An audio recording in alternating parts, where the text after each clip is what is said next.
Hong Kong is one of the richest cities on Earth. Its financial district moves more money than most countries, and some of the largest fortunes ever built sit within a few miles of one another. But take a short train ride out of that district, and you'll find families paying more for a room the size of a parking space than for a whole house almost anywhere else. What makes the gap strange is that the government over all of it barely taxes anyone. There's no sales tax, no VAT, no tax on capital gains or on what you inherit, and income tax that tops out around 15%, about as light as taxes get in a wealthy city. And yet, this same government has still housed millions of people, built one of the world's best transit systems, and put away a large reserve while doing it. That combination shouldn't be possible unless something else is paying for it. In Hong Kong, that something is the ground itself, and the fact that almost all of it belongs to the state. If you live in Hong Kong, you probably don't own the land your home sits on. Almost nobody does. What you buy when you buy a flat is a lease, the right to use that piece of land for a set time, usually 50 years, after which it has to be renewed. The land itself stays with the owner it's always had, the government. Apart from one old cathedral downtown, the state holds almost all of it, which makes Hong Kong's government less a landlord for public housing than the landlord for the whole city. That ownership is what lets it avoid taxing people much. Rather than lean on income, it leans on the land, selling off the right to build on it, one plot at a time, at auction, to developers willing to pay huge sums for the right. The money has a flat, bureaucratic name, land premium. But for years, it was a major source of the government's revenue, and in a good year, it brought in more than any tax, except the one on company profits. The land brings in money a second way too. When a developer who already holds a lease wants to knock down something old and put up flats worth far more, they have to go back to the government and pay again for the difference in value. So every time a piece of the city becomes more valuable, a share of that increase flows back to the state. The developer doesn't absorb that cost. It works its way into the price of every flat and the rent on every shop, right down to the bowl of noodles at a stall whose landlord paid a fortune for the lease overhead. The tax you don't pay out of your salary, you pay anyway through your rent, month after month. The result is a city with famously low taxes on paper and some of the highest housing costs in the world. By one measure, it takes about 14 years of a good salary just to afford a small flat near the center. And because that weight sits in housing rather than income, it falls hardest on the people who can least afford it, the ones for whom rent already swallows most of what they earn. It's worth seeing what that looks like for the people at the bottom of it. Across Hong Kong, something like 110,000 homes are subdivided flats, ordinary apartments carved into 3, 4, or 5 tiny rooms, each holding a whole family. Around 220,000 people live that way. Some rooms are so small they've earned a grim nickname, cage homes, where a bed behind wire mesh is a person's entire living space. It got bad enough that the government had to write a law just to set a floor, a legal minimum for how small a rented room is allowed to be before it stops counting as a place someone can live. The way out is public housing. Between rental estates and subsidized flats, it shelters close to half the city. But the wait for a place can stretch on for years, and for hundreds of thousands of people, it doesn't come in time. None of this is a recent invention. The whole arrangement goes back to the city's founding in 1841, when Britain seized a sparsely populated island off the Chinese coast during a war it was fighting to keep selling opium into China. The point of the colony was trade, a free port where goods moved without tariffs, which was what drew in merchants and money. But that came with a catch. A government that won't tax trade and taxes almost nothing else still has to find some way to pay for itself. The answer came within months: a land auction, and with it, a decision that would shape the next 2 centuries. The merchants who bought in wanted to own their plots outright, and the government refused, choosing to rent the land out on long leases while keeping ownership itself. The logic was simple: sell a piece of land once, and you're paid once. Rent it out, and you're paid forever. And you can charge more each time the city around it grows. Britain, in other words, wasn't only running a colony, it was running a landlord business with a flag on top. Land also turned out to be the reason British rule came to an end. Most of the territory was never really Britain's to keep because the largest chunk of it, the new territories, hadn't been ceded outright but leased from China back in 1898 on a clock set to run for 99 years. That clock ran out in 1997, and its ticking was what forced the issue. By the late 1970s, banks were being asked to write mortgages that would outlast the lease itself on land due to revert to China partway through. And the awkwardness of that sent the governor, Murray McLehose, to Beijing in 1979 to ask, as obliquely as diplomacy allowed, what would happen when the 99 years were up. Deng Xiaoping sent him home with a reassurance. Investors, he said, should put their hearts at ease. But the question, once asked, could not be unasked. The conversation McLehose started, set off by nothing grander than an expiring land lease, became the negotiation that handed Hong Kong back. Land shaped the terms of that handover too. When the two sides sat down in 1984, China worried Britain would spend its final years cashing in every plot it could and walk off with the proceeds. So the agreement capped how much land could be sold each year and split the profits down the middle, half to the colonial government and half set aside for the Hong Kong government that didn't yet exist. Years before the handover, the future government was already bound up with the money the land bought in. One date still hangs over all of it: 2047, when China's promise to leave Hong Kong's system untouched is due to run out. It doesn't mean every lease vanishes, since the government can extend them. It's simply the year the promise expires. The strangest corner of the land system sits out in the new territories. If a man can trace his family back to one of a few hundred villages that already existed when the British arrived in 1898, he holds a right almost no one else in Hong Kong has. Once in his life, he can build a 3-story house on village land for little or nothing. The rule is called the small house policy. It's been around since 1972, and while hundreds of thousands of men qualify, women don't. It's been challenged in court as plain discrimination, and in 2021, the city's highest court upheld it anyway as a traditional right protected since the handover. So in one of the most crowded, most expensive places on Earth, where an ordinary family pays a fortune for a room the size of a parking space, there's also a group of people who can be handed land to build a house on for next to nothing, on the strength of who their great-grandfather happened to be.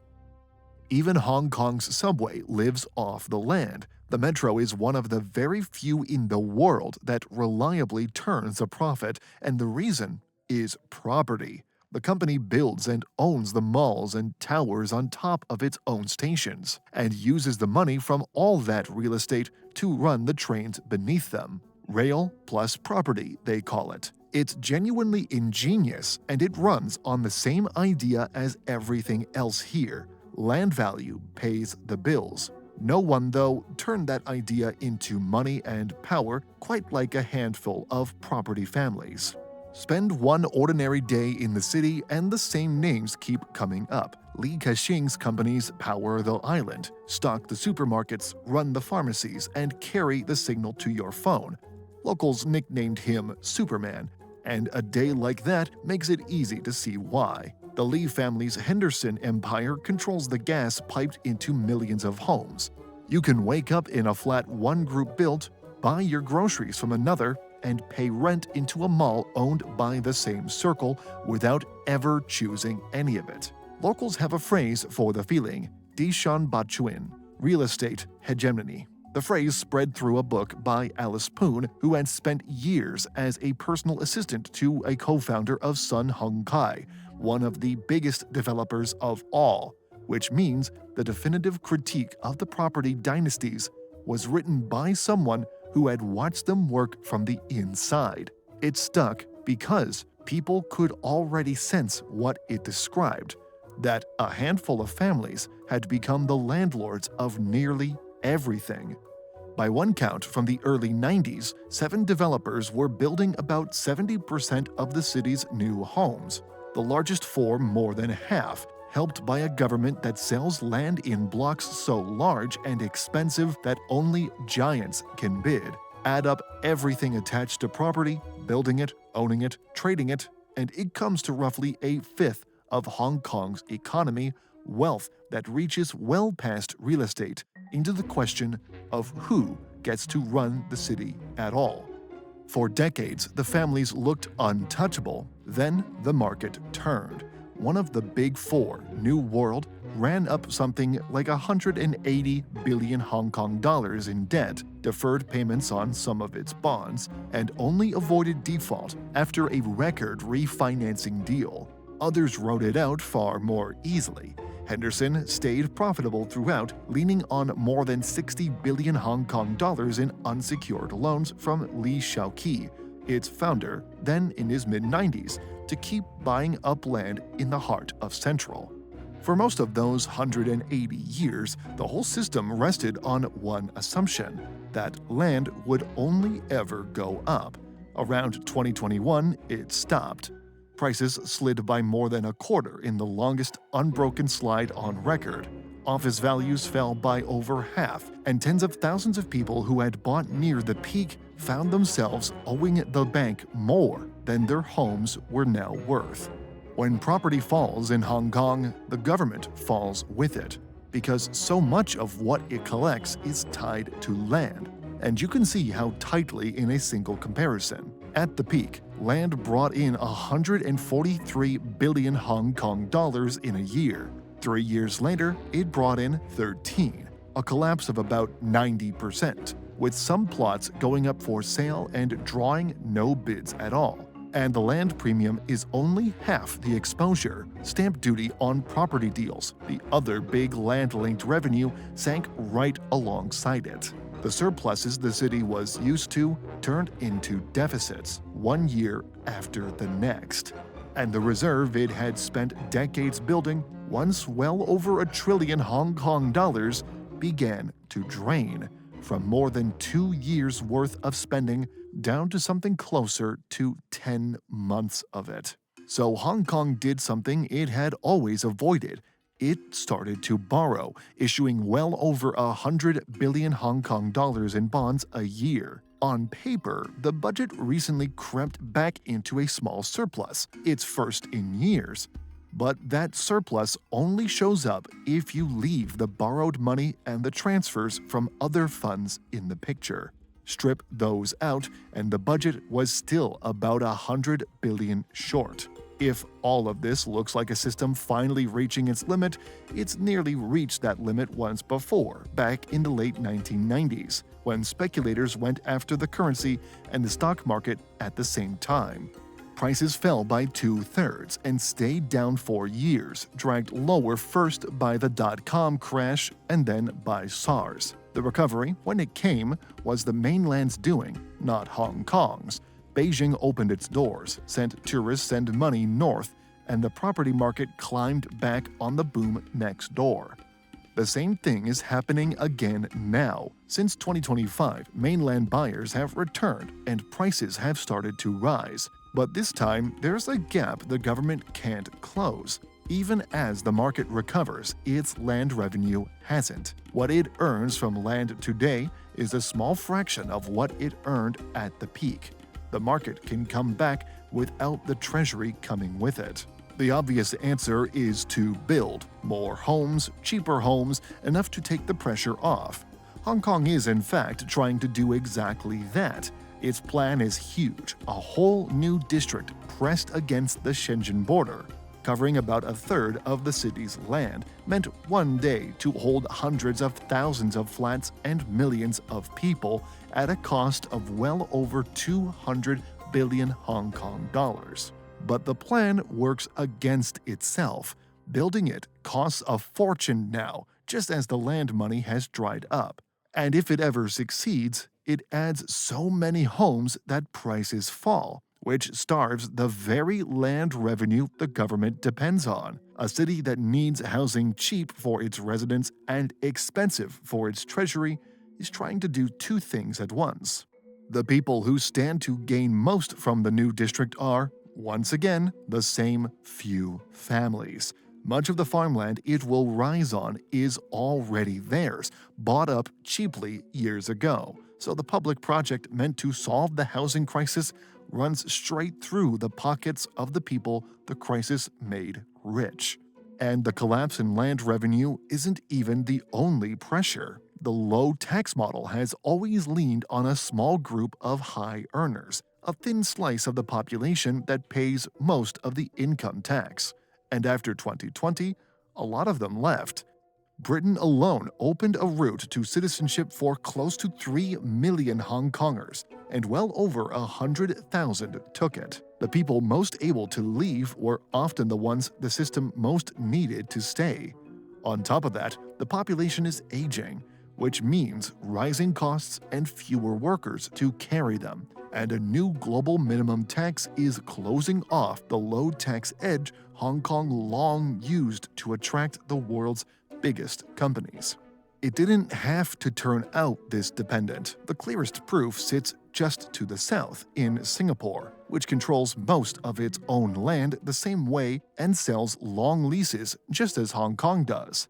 The difference is what it does with the money. Singapore treats the proceeds from land as savings, not income, banking them into national reserves instead of spending them on the year's budget. Its own government has said plainly why. A state that buys its daily bills with land sales gives itself a stake in keeping land expensive. Singapore refused that bargain. Hong Kong walked straight into it. The same trap is playing out across the border on a far larger scale. There, whole city governments came to run on selling land, borrowed heavily against it, and now sit buried as the market falls. One developer alone collapsed under more than 270 billion US dollars of debt. The mainland took the same model much further, and it's now hitting the same wall Hong Kong is. So Hong Kong is left where it started, only clearer now. It built something clever, a city that funded itself and kept taxes among the lowest in the world, all on the value of its own land. That paid for the trains, the towers, and the housing. But it also made homes brutally expensive, handed a few families enormous power, and tied the whole government to the property market. For as long as prices kept climbing, none of that showed. When they fell, all of it did. The hard question at the end of all this is whether a government can ever wean itself off land once it's leaned on it this long. The cleanest answer would be to tax people properly, but Hong Kong has floated that twice and backed away both times, and there's little sign a third attempt would go any differently. Leaning harder on Beijing isn't really an answer either, just the same dependence under another name, which leaves the path the city is already on, building north into the mainland, wiring itself into Shenzhen and the Chinese economy to make up what the land no longer brings in. That path works. It also means the separateness that made Hong Kong its own place erodes a little more every year. For 180 years, the city ran on the land beneath it, and that one fact built both a rich city and a housing crisis. Now, the ground has stopped paying, and the way Hong Kong makes up the difference may quietly cost it the thing that made it worth saving.